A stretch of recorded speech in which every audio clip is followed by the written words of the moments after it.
Welcome to Taste of Life, a podcast from Heart and Parcel about food, women and stories. I'm Claire Courtney, the co-founder of Heart and Parcel.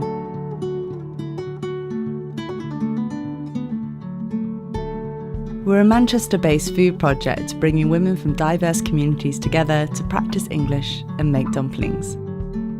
We've released this podcast ahead of the launch of our first ever cookbook, to meet the ladies who've contributed their recipes and stories to it, giving you the chance to hear from them as we share a meal in the intimacy of their homes around Manchester.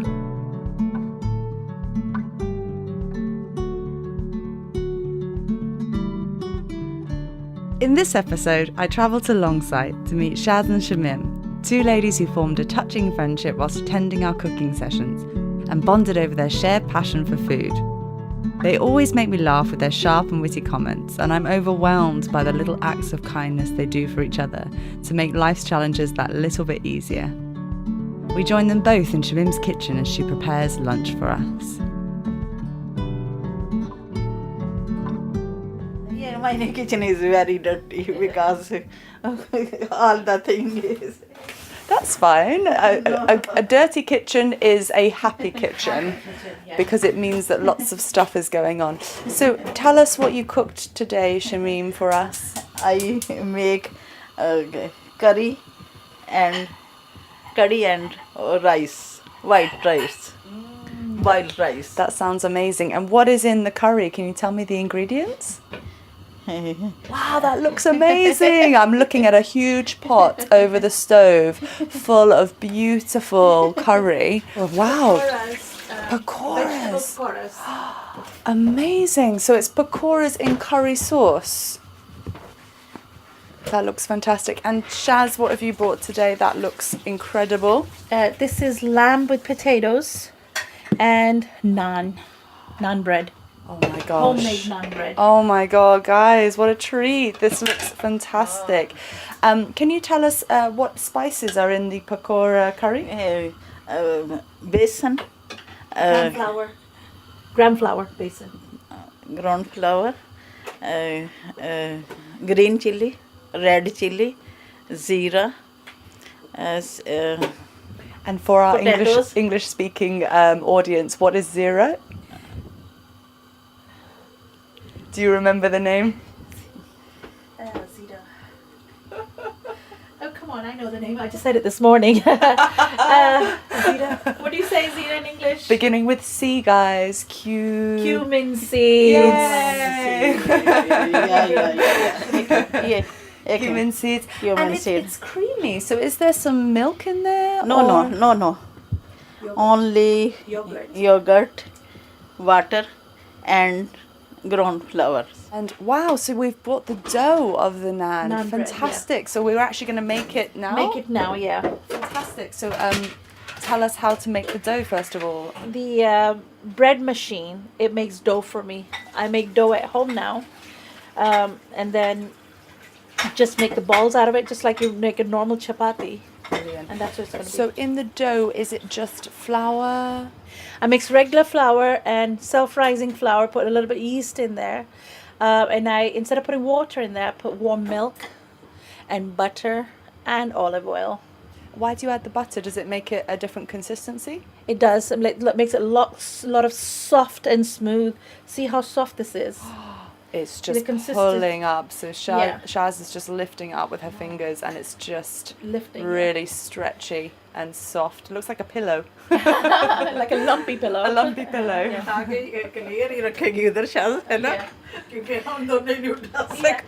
She's got the arthritis. She cannot pick it. Claire will help put it on the table. Oh, and my arm, one of the hands don't work. So. And I cannot do. Oh dear, at least I can be useful today. I can help you guys with the stuff. I wanted to know how you guys first met. Okay. Yeah. Shaz, do you want to go first? Okay. Well, I was off work for 11 months, waiting for NHS to come through and do my operations.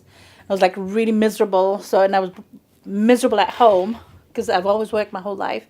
So I said, okay, what to do? So then I saw an email come through from the community center. And all I read was level 2 and cooking. I said, great, another thing under the belt, yeah?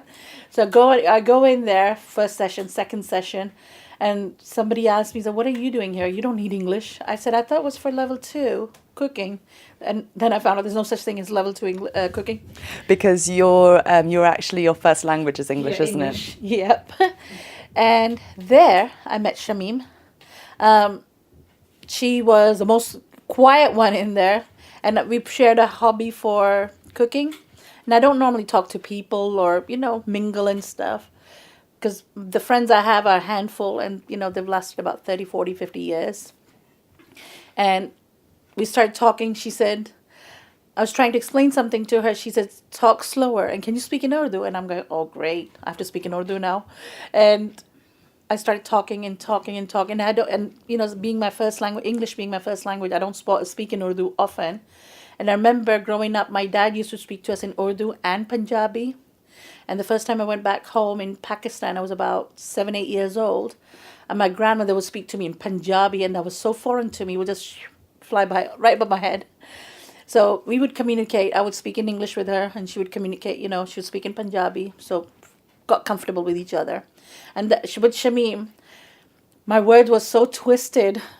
I know the words, but if you don't speak something, it doesn't come naturally to you. So I started talking and talking. The 3-4 months we, started talking. That's how we met there. And I don't talk to people. And she said she was going to the GP. I said, come on, I'll take you in my car. We went there, came back, and then we just clicked because we shared the passion of cooking together. I'm not as a great cook as her. I can cook a few good dishes, which my mother-in-law taught me. But she's an amazing cook. She cooks exactly, I love food. But 11 months of not eating food, I was like starved. I lost so much weight, from being sick that long. As soon as my operation was done, she was bringing me food every single day in the hospital, like good dishes. And I was literally enjoying eating every single rice grain, enjoying it. So Shamim used to visit you at the hospital and would feed you food. So that 28 kg I lost, I gained 11 kg back within a month. So now I'm behaving myself. So I've got to keep that, weight off. So Shamim, you were a teacher back in Pakistan. Is that correct? I teach there 30 years.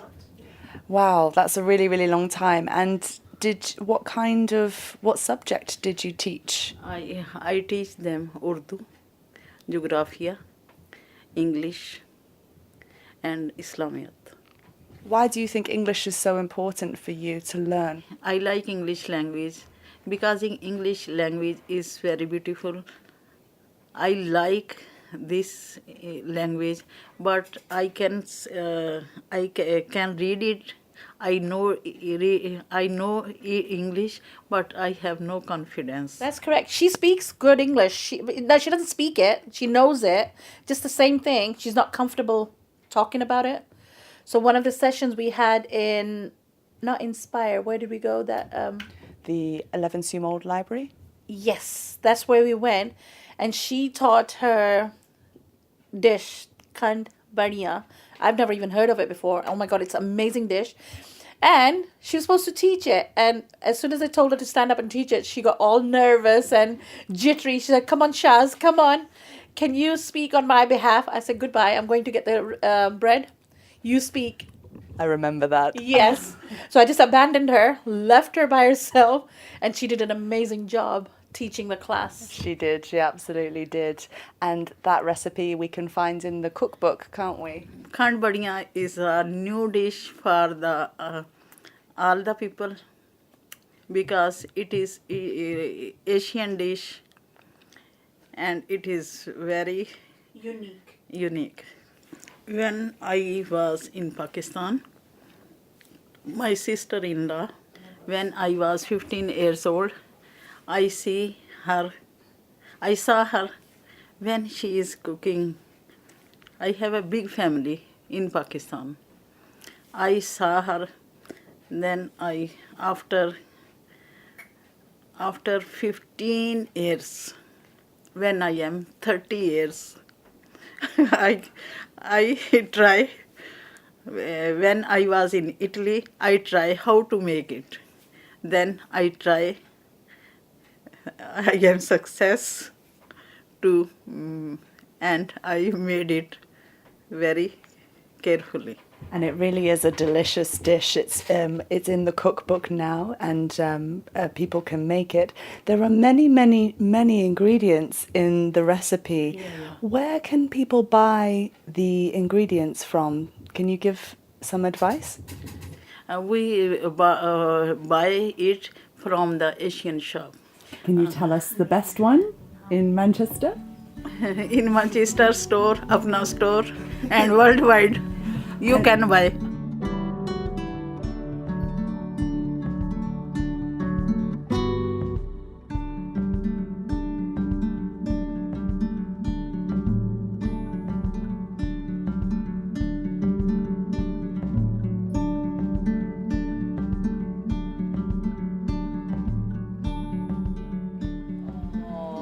So in Italy, do you miss Italy? Yeah. We miss Italy because there is only all the people is Italian and only one house of Muslims. But Italian people is very nice people. Did you learn any Italian? Yeah. My children, all the children learn and write and speak Italian language, and they learn there on the beach, Ancona beach. Oh wow! Yeah. We live on the beach. Beautiful. And Shamim, I bet you the food in Italy was really nice. Very nice. Pizza, pasta, lasagna is very delicious food. My children always cook Italian dishes. And The vegetables are really nice there as well. Vegetable is very fresh. And Shamim, what is this here? You've just uncovered this beautiful dessert. What's It in is here? rasmalai. Ras malai. Yeah. It is Asian dish. And what's inside? Rasmalai.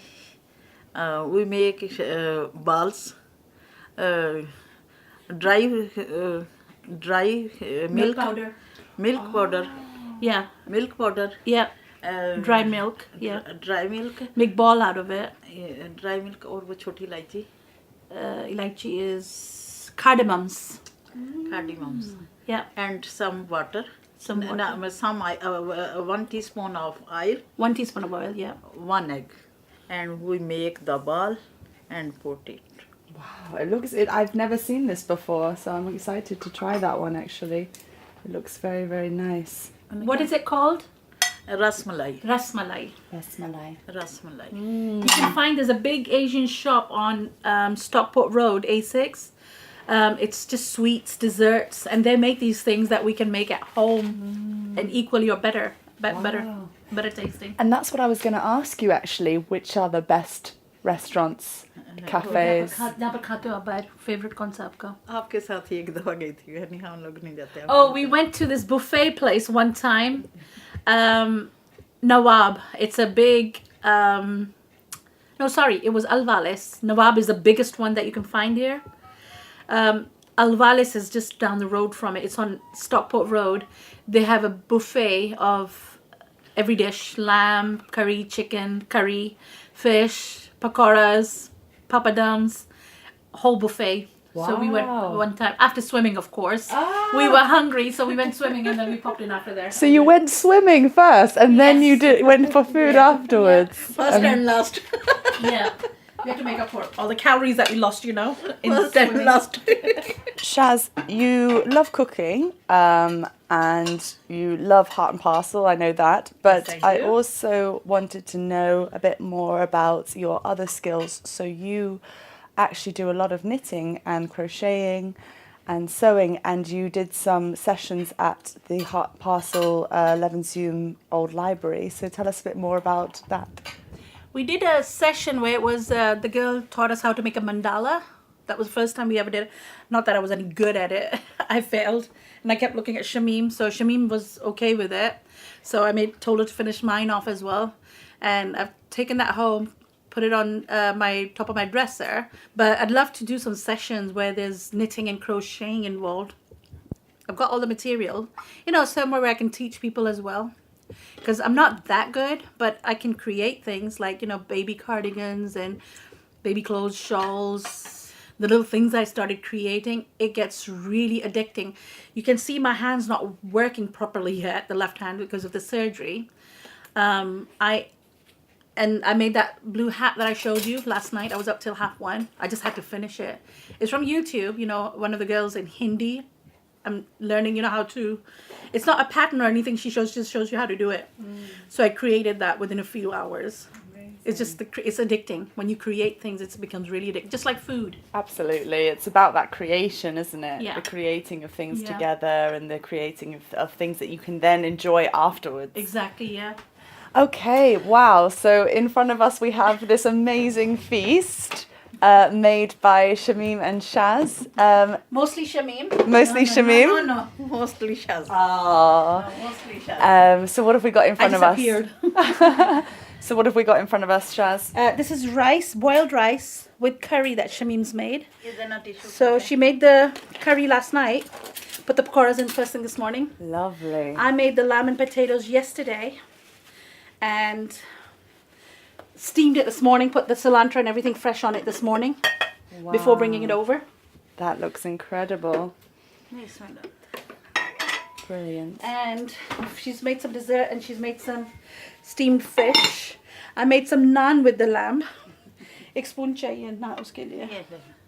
There's just so much food on the table, just so much stuff to eat. So I'm really looking forward to trying it now. When I was engaged for 2 years, I used to live with my auntie there in Karachi, Pakistan. Every day, in the weekdays, she would send me to my mother-in-law's house with the driver so I could go learn cooking. And my mother-in-law is about 7 sisters altogether. They're all amazing cooks. They don't cook like each other because you would assume the same mother raised them. They would, cook the same way, same type of taste. All the food tastes different on all different sisters. And my mother-in-law taught me a few dishes that takes a long time, just like Shamim's Khund. There's meatballs like you would normally eat with the gravy. They're called koftas. They take a long time. It's a long procedure, steps to it.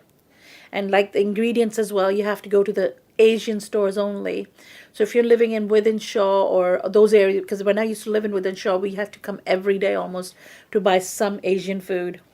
So we said we might as well move to Longsight because everything's right here. You just walk to Lidl, walk to Asda, walk to the Asian stores. There's so many. You go to a different shop for meat, you go to a different shop for spices, go to different shops for vegetables. So every shops have their own. And Longsight, it's all there, isn't it? It's all everything in one is place. One place. And there's so many shops, food-wise, takeaway-wise. Everything is right here in Longsight. I'm moving soon to, where the Asda Hume is. I forgot what the area is. Every day we'll be coming this way to buy our groceries again. And you mentioned the kofta that you have made before, but actually you made something else for our sessions as well, didn't you? Yes. You actually taught some of the women how to make your special... Shami kebab. So that's the one I taught at the 11 June, inspired. Everybody made it. And how did you feel? How was that experience for you? It was amazing, actually. To bring my mother-in-law's style of cooking in front of people, because I'm okay. I'm not that great of a cook. I can mess up a lot of dishes. I can burn food. But there's like 3-4 dishes that she taught that I'm set for life. Like normal people might not be able to make them because of maybe the hard work, too much things. But if they follow the instructions step by step, it's easy to make. Very easy. And how did you feel about the women trying out your recipes at Heart and Parcel? I loved it. I did nothing at all. All I did was sit back. They chopped everything. They made the patties. They did the frying. And I just sat and watched. And they made the chutney. Even one of the girls made the chutney. Yes, I remember that. And the chutney actually you can find in the cookbook. So can you tell us a bit more about that chutney? It's Podina mint chutney, mint leaves.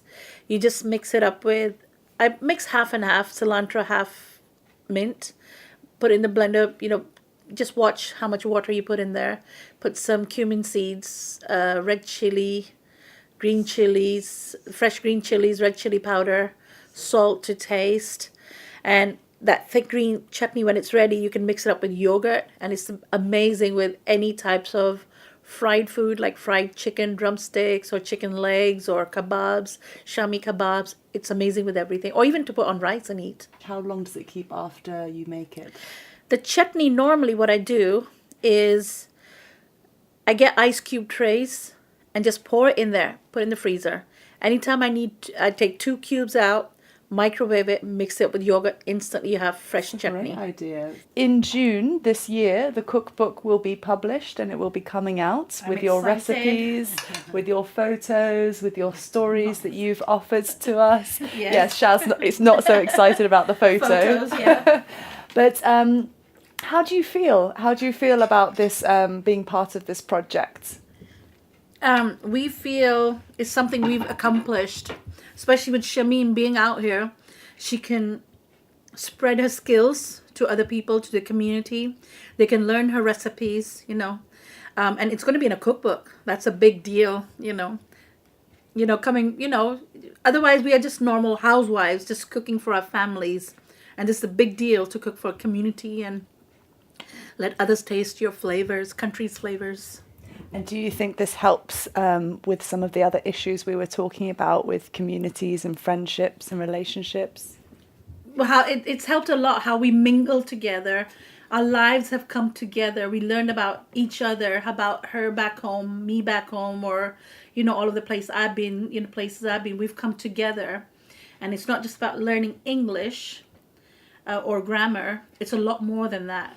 We've shared part of our lives together in those, sessions or even after. Like I'll be cooking something and I'll be calling her, what can I add in this dish? She'll quickly tell me over the phone or soak it overnight, put these things in there. I am very happy because I was social worker woman in Pakistan, but here I am only housewife. Yeah. And I am all the time at home. I am very happy to see you and Shaz. And be a bit more outgoing.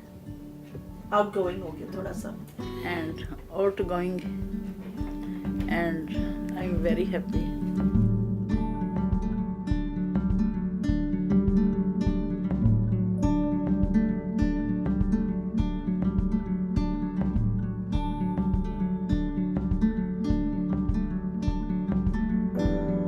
Thank you for listening to Tastes of Life. If you'd like to find out more about Heart and Parcel and the work that we do, and how to get your very own copy of our cookbook, please visit heartandparcel.org. You can also find us on Facebook and Twitter at Heart and Parcel, and Instagram at Heart Parcel. Tastes of Life was recorded and edited by me, Claire Courtney, with technical and editorial support from Kieran Hansen at Kenawa Films. Our title music is Woman of the World by Ivor Cutler, arranged and performed by Matthew Ashworth. Tastes of Life is a Kenawa Films production for Heart and Parcel.